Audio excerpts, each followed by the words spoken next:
वारनि जो छॾण जीअं त हिकु तमामु पेचीदा ऐं आम मसइलो थी वियो आहे हर माण्हू जे लाइ। PRP छा आहे? अॼु असां उन जे बारे में ॻाल्हाईंदासीं ऐं उन जा फ़ाइदा छा आहिनि। अस्सलाम वालेकुम व्यूअर्स, मां आहियां डॉक्टर मरियम सोहू, कंसल्टेंट डर्मेटोलॉजिस्ट ऐं कॉस्मेटोलॉजिस्ट एट चाणका हॉस्पिटल लाड़काना। पहिरीं वीडियो में जीअं त मां तव्हांखे ॿुधायो हुयो त वारनि जे छॾण जा कहिड़ा कहिड़ा सबब थी था सघनि ऐं उनखे रोकण जा कहिड़ा कहिड़ा उपाउ थी था सघनि। उन में मां हिकु तव्हांखे ट्रीटमेंट ॿुधायो हुयो, इलाजु ॿुधायो हुयो जंहिंखे PRP चइबो आहे, यानी प्लेटिलेट रिच प्लाज़्मा। इहो हिकिड़ो सिंपल क्लिनिकल ट्रीटमेंट ऑप्शन आहे वारनि खे किरण खां रोकण जो। इन में छा थींदो आहे त इहो टिनि जेके आहिनि से मरहलनि मां गुज़रंदो आहे। सभ खां पहिरियां असां पेशेंट जो पंहिंजो ई ब्लड कढंदा आहियूं। उनखे नंबर सेकेंड मेथड जेको आहे उनखे असां सेंट्रीफ्यूज मशीन में सेंट्रीफ्यूज कंदा आहियूं, फेराईंदा आहियूं ऐं टे स्टेप में जेको आहे असां पेशेंट जे मथे में इंजेक्ट कंदा आहियूं। जॾहिं असां सेंट्रीफ्यूज कंदा आहियूं त ब्लड जेको आहे पेशेंट जो उहो टिनि हिसनि में विरहाइजी वेंदो आहे। सभ खां मथियो जेको तह आहे उनखे प्लेटिलेट पुअर प्लाज़्मा सॾिबो आहे। विच वारे तह खे प्लेटिलेट रिच प्लाज़्मा सॾिबो आहे जेको असां पेशेंट खे इंजेक्ट कंदा आहियूं। ऐं आख़िर में RBC मतिलबु रत जा ॻाढ़ा जुज़ा रहिजी वेंदा आहिनि जेके असां डिस्कार्ड कंदा आहियूं। हाणे plasma rich platelet rich plasma यानी PRP कमु कीअं करे थी? जीअं त जेको अहम जेको बुनियादी फैक्टर आहे PRP जो उहो आहे प्लेटिलेट्स।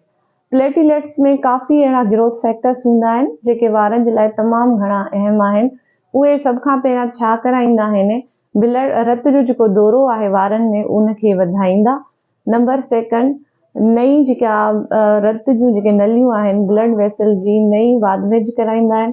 उन सां छा थींदो त हेयर फॉलिकल जी जेका साइज़ आहे उहा वॾी थींदी, त हेयर जेका डायामीटर आहे वधंदो, वारनि खे घाटो कंदो ऐं वारनि खे रोकींदो। इन जा इंडिकेशन्स माना कंहिं कंहिं मरीज़ में असां ॾेई था सघूं। हिकु त हेरिडेटरी एलोपेशिया यानी जंहिंमें फैमिली हिस्ट्री ख़ानदानी वार छॾण जी हिस्ट्री मौजूदु हूंदी आहे, उन में असां इनखे करे था सघूं।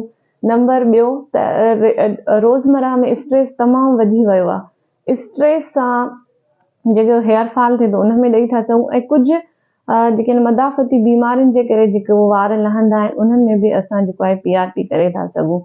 हाणे इहा तक़रीबन हर 3 खां 4 हफ़्तनि खां बाद में थींदी आहे। तक़रीबन इन जा 4 खां 5 सेशन थींदा आहिनि ऐं पेशेंट खे जेको इफ़ेक्ट नज़र ईंदो आहे उहो 4 खां 6 हफ़्तनि खां बाद में थींदो आहे।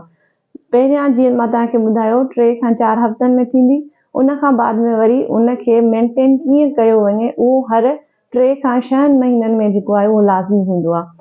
हाणे अचूं त इन खां PRP कराइण खां पहिरियां ऐं बाद में कहिड़ा उपाउ वरिता वञनि।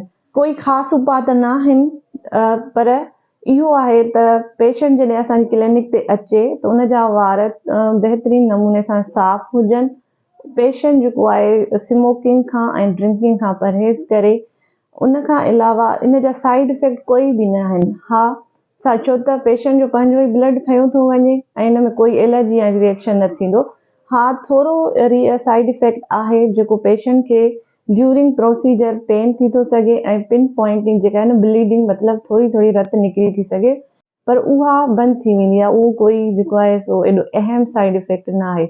हाणे कराइण खां बाद में असांखे कहिड़ा कहिड़ा जेके आहिनि से एहतियात वरिता वञनि, त एहतियात अहिड़ो त कोई बि कोन्हे। रूटीन में जीअं पेशेंट विझंदो आहे या पंहिंजा जेके आहिनि से हेयर टॉनिक्स वग़ैरह इस्तेमालु कंदो उहो करे थो सघे, पर 72 कलाकनि ताईं उहो कोई बि पार्लर प्रोसीजर या हेयर डाई कलर वग़ैरह नथो करे सघे।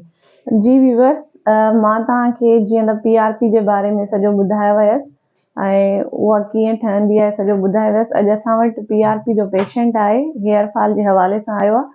अॼु असां इन ते हिकिड़ो प्रैक्टिकल करे तव्हांखे ॾेखारियूं था PRP ते, ठीकु आहे। जीअं त मां तव्हांखे ॿुधायो त पहिरियां जेको आहे पेशेंट जो पंहिंजो ई ब्लड कढी करे उनखे सेंट्रीफ्यूज कंदासीं, पोइ उहो 3 तहनि में जेको आहे तब्दील थी वेंदो। सभ खां मथियो जेको तह आहे उहो प्लेटिलेट पुअर प्लाज़्मा थींदो। विच वारो जेको प्लेटिलेट रिच प्लाज़्मा आहे असां हिननि में फिल कयो आहे ऐं जेके हिन जा RBCs आहिनि उहे असां डिस्कार्ड करे छॾिया आहिनि। हाणे सभ खां पहिरियां त असां पेशेंट खे जेको आहे टॉपिकल एनेस्थीसिया लॻाईंदासीं। उन खां बाद में जेको आहे असां ही इंजेक्ट कंदा वेंदासीं पेशेंट जे मथे में। अचु तव्हांखे मां ॾेखारियां थी त हे कहिड़ी रीति लॻंदा। अदा हीअं थी वियो।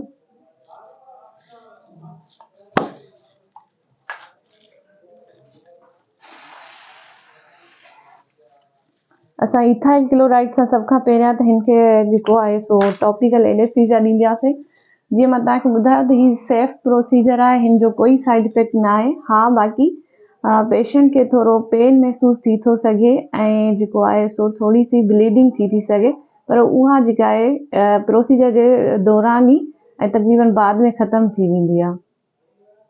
अगर तव्हां मूंखे ॾेखारणु चाहियो त मां Latif medical complex civil line road लाड़काने ते वेहंदी आहियां हर सूमर खां छंछरु ताईं शाम जो 3 खां 8 बजे ताईं।